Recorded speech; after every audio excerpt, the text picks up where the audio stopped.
procs can see, or what procs can see.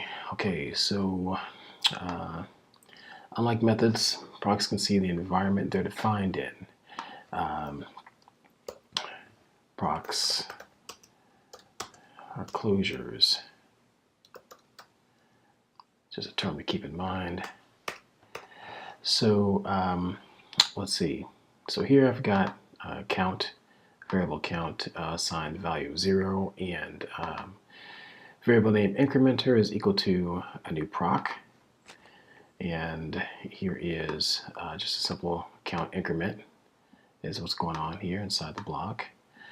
So here you can see that when count is called, count is 0, right? Because it's assigned 0 at the beginning. And then when we actually call the proc and then refer to the count again, we've got an increment. And the next time it calls, we get another increment, and so on, right? So you get the idea.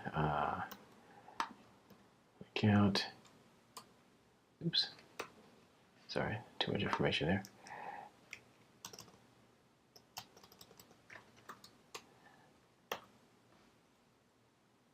All right, okay, so we get the idea.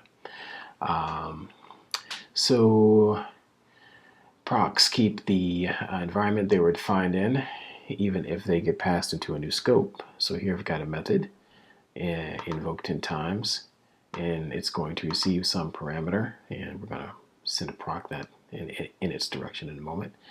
And then it's going to multiply 10 times the call to that proc that we're going to send it, right?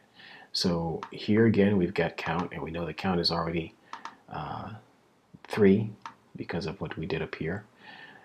So now we run the method, and we call our incrementer, right?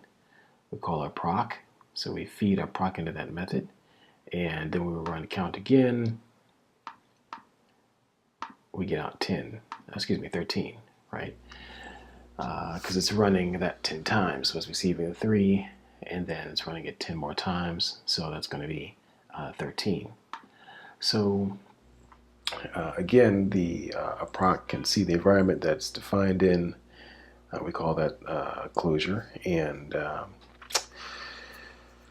yeah, so if it gets passed around to a new scope, it's still going to understand how it was originally defined. All right, so that's it for what procs can see. On to the next video.